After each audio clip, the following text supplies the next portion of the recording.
C'était ça l'objectif. Et ils ne le veulent pas. Gérard, c'est pas on veut pas t'aider, tu fais pas ta job. Ça, c'était fait par des chefs. Gaétan Barrette. Salut Gaétan. Salut Alexandre. Ouais, une autre tuile pour Charles Milliard, là, un autre départ parmi les candidates qui avaient pourtant déjà été annoncés, c'est Marie-Claude Nichols, finalement, ne sera pas candidate le 5 octobre prochain. Elle a annoncé son retrait par voie de communiqué, évoque des raisons personnelles. Écoute, c'est une situation qui est assez particulière. Est-ce que c'est vraiment une tuile? Un peu, oui, je pense, là. D'autant plus de l'histoire rocambolesque du parcours de Marie-Claude Nichols au Parti libéral. Elle a été élue dans Vaudreuil en 2014, en même temps que moi d'ailleurs. Et puis on se rappellera que le mandat précédent, le dernier mandat, 22 jusqu'à maintenant, a été sous la controverse du début jusqu'à la fin. On se rappellera que il y avait eu une bataille là, à l'intérieur du parti, à savoir qui allait être le deuxième vice-président de l'Assemblée nationale. Elle voulait l'être, ça a été Franz Benjamin. Elle a été expulsée par sa chef à l'époque. Changement de chef, elle a siégé comme indépendante. Changement de chef. Le nouveau chef intérimaire veut pas la prendre. Et après ça, on arrive avec Pablo Rodriguez qui la reprend. Elle est là maintenant. Elle devait se représenter. Finalement, elle se représente pas. Écoute, à un moment donné, est-ce que c'est une tuile ou un soulagement? Je pense que c'est comme ça qu'il faut le voir de la part de Charles Milliard. Et je pense que c'est quelque chose qui se préparait depuis un certain temps. Parce que déjà, Charles Milliard, le parti, annonce qu'il y aura une nouvelle candidature, un candidat annoncé dès demain. Alors, je pense que c'était en cours. Moi, je la connais, Marie-Claude. C'est vrai qu'il y a un problème familial. Là. Sa mère est atteinte d'un cancer assez fulgurant. Je pense que c'est assez dramatique dans la famille. Je pense que la raison est réelle. Mais pour ce qui est de la catégorisation, la qualification de tuile, je suis pas sûr que c'est une si grosse tuile que ça. Non, je comprends le contexte, Gaétan. Au même moment où on apprenait le désistement de Marie-Claude Nichols, là, c'est quand même une pointure considérable qui arrive dans les rangs du Parti libéral. Michel Leblanc qui a été pendant des années à la tête de la Chambre de commerce du Montréal métropolitain. On parle souvent de l'importance aussi pour les libéraux de bien se positionner sur le plan économique. Ça, c'en est une candidature économique solide, là. Ouais, alors ça, c'est quelque chose de politiquement très, très intéressant. Premièrement, Michel Leblanc, on le sait, il a été à la tête de la Chambre de commerce du Montréal métropolitain pendant 16 ans. Il a tenu un discours, évidemment, compte tenu de sa position purement économique de Montréal. On connaît ses positions. Il a critiqué la CAQ et le Parti libéral avant, parce qu'il était là pendant 16 ans, de façon régulière et importante. Alors, il a des positions. Et le Parti libéral, lui, veut reprendre l'étiquette du Parti de l'économie. Mais être le Parti de l'économie, ça vient aussi avec certains poids de la position des gens qui parlent pour le Parti libéral. Alors, je te donne un exemple. Michel Leblanc, là, lui, là, en termes d'immigration, c'est sûr là, qu'en partant, il va être en compétition, pour ne pas dire politiquement en conflit, avec les autres oppositions. Pas toutes, mais certainement le Parti québécois et certainement la CAQ.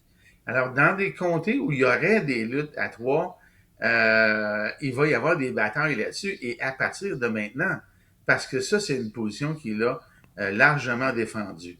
L'autre chose qui est intéressante, c'est qu'il va se présenter dans Marguerite-Bourgeois. Ça, c'est un comté qui a toujours été libéral, dans le sud-ouest de Montréal, pour ceux qui ne sont pas de Montréal. Maintenant, le comté était détenu par un autre libéral, Frédéric Beauchemin, qui, lui, a décidé de s'en aller se présenter dans l'Estrie. Alors, écoute, c'est assez intéressant parce que en Estrie, c'est pas garanti que Frédéric Beauchemin va l'avoir, alors que Michel Leblanc, lui, c'est pas mal garanti. Alors, lui, là, il amène avec lui un bagage économique qui est une bonne prise pour le Parti libéral, qui, lui, veut avoir l'étiquette économique, mais en même temps, il amène, disons, son lot de débats par ses positions. Alors, est-ce que ça va l'aider en dehors de Montréal? Et là, j'ajoute ça. Pourquoi? Parce que il est farouchement pro-Montréal. Et les critiques qu'il a exprimées dans le passé étaient à l'effet que les gouvernements ne s'occupaient pas assez de Montréal. Fait que tu vois, c'est une candidature qui est importante sur le plan de la notoriété, du positionnement, mais qui vient avec son lot disons, de défis sur le plan politique. Alors, c'est une bonne prise, mais la prise n'est pas neutre. Elle n'est pas genre, voici, c'est notre candidat, notre champion de l'économie, lui, il est neutre. Je vais faire un comparatif. Quand Carlos Letao est arrivé au Parti libéral en 2014, il avait déjà une aura qui était neutre parce que c'était lui qui avait été considéré comme, je pense, le deuxième ou le troisième meilleur prévisionniste économique au monde. Il y avait une aura économique forte, mais neutre. Là, on a quelqu'un qui a une aura économique forte, mais qui n'est pas neutre. Alors ça va être intéressant. C'est bon pour le Parti libéral dans ses comtés, mais il doit aller chercher des comtés en dehors de Montréal. Alors ça va ouvrir la porte à beaucoup de débats et de critiques dès maintenant de la part des oppositions. Mais c'est intéressant que tu amènes la discussion là, Gaétan, parce que hier, j'écoutais l'entrevue de Michel Leblanc avec le collègue Hadi Yassine hier à LCN. Puis là, à un moment donné, il y a une phrase qui... J'ai boqué sur une phrase quand il disait, puis là, je le cite pas au mot, là, mais tu sais, il faut vraiment là, que Montréal ait plus de pouvoir décisionnel. Là, je me disais, alors que le Parti libéral veut aller faire des gains en région, puis enlever l'étiquette de c'est pas le Parti libéral de Montréal, c'est le Parti libéral du Québec. Je dis, là, il y a des oreilles qui vont retrousser, c'est pas juste les miennes. On a beaucoup parlé des vacances, Gaétan, puis c'est correct.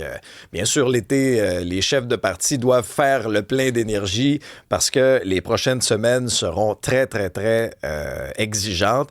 Là, Christine Fréchette, on devrait commencer à la revoir là, à partir de demain. Oui, exact. Elle l'a dit elle-même. Elle a fait une pause, c'est tout à fait normal, on la comprend. Tous les partis, les chefs de parti ont pris une petite pause, longue ou courte, là, mais c'est arrivé, c'est normal. Là, elle revient et elle nous a dit qu'elle allait revenir avec la même énergie, le même dynamisme qu'avant. Bon, comme c'est quelqu'un qui pèse ses mots, ça veut dire qu'elle va revenir avec un paquet d'interventions, un paquet d'annonces ou un paquet annonce de par jour. Quoi. C'est ça, exactement. Là. Alors, ça va être ça. Alors, j'ai hâte de voir ça. Maintenant, le grand enjeu, ce qui va définir, je pense, le mois d'août, c'est la semaine prochaine qu'on va l'avoir. Les sondeurs, eux, toutes les maisons de sondage, selon mes informations, sans exception, au moment où on se parle, sondent. Alors, c'est traditionnel.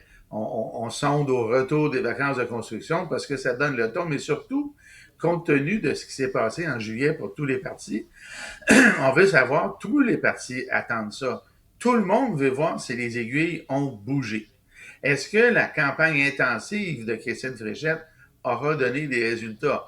Est-ce que l'absence volontaire de PSPP aura donné des résultats? Est-ce que la campagne intensive aussi dans la région de Québec d'Éric Duhaime va donner des résultats? Le dernier sondage, les derniers sondages au pluriel importants remontent à juin, fin juin, après la fin de la session parlementaire. Alors, c'est un bon intervalle. Et si rien n'a bougé là, la semaine prochaine, quand tout ça va sortir, bien ça, quelque part, c'est un signal d'alarme pour la CAQ en particulier et pour le Parti libéral. Ces gens-là, là, normalement, n'ont pas fait tout ce qu'ils ont fait de façon visible ou pas très visible pour faire du surplace. Alors ça va, à mon sens, conditionner leur mot doux et peut-être changer leur plan de match pour la campagne électorale. Mais il y a une chose qui est certaine, les résultats de la semaine prochaine vont nous indiquer la direction qu'on va prendre la campagne. Pour le Parti québécois, on s'entend, si les aiguilles bougent dans le sens des oppositions, mais c'est leur majorité qui est en cause. Et ça va faire mal au Parti québécois. Évidemment, à l'inverse, pour la CAQ, ben, si les gars ont bougé dans leur sens, ben, on continue, les choses vont bien. Le Parti libéral, pour moi, c'est la grande interrogation. Le mois de juillet n'a pas été très bon. Alors, eux autres, s'ils ne bougent pas, c'est vraiment, vraiment, vraiment pas bon. Parce que, tu sais, c'est un petit peu comme... c'est une course, là. Tu sais, dans un marathon ou une course de longue distance, à un moment donné, là, à moins d'être le vrai des champions, là, tu pars pas en laissant tout le monde partir en avant, là, ou en cyclisme, là. À un moment donné, tu peux pas le rattraper, le peloton. Alors, eux autres, c'est important. Et Éric Duhem, je vais peut-être te surprendre, lui, probablement qu'il espère que ça n'a pas bougé. Ah oui? Parce qu'il est déjà rendu à une place pas inespérée, mais très confortable dans sa position. Il est à la porte de l'Assemblée nationale. Lui, la dernière chose qu'il veut, là, c'est pas nécessairement monter, il veut, là, Il veut mais pas c'est de perdre ne ses pas gains. descendre. Ouais, c'est ça. Exactement. Alors, la semaine prochaine, là, ça va être intéressant parce que les maisons de sondage ont leur pool de sondés, on va dire, et on va voir si il y a une cohérence ou une uniformité dans la vision de ça. J'ai hâte à la semaine prochaine parce que je sais de sources sûres il va y en avoir plus que un, plus que deux, probablement trois la semaine prochaine, et ça va conditionner la suite de la pré-campagne, hein, parce que théoriquement, on n'est pas en campagne, mais entre toi et moi, on est en campagne. Ah ouais, ouais, on entend les moteurs des autobus sur la ligne Ouais. de départ. Merci Gaétan, salut.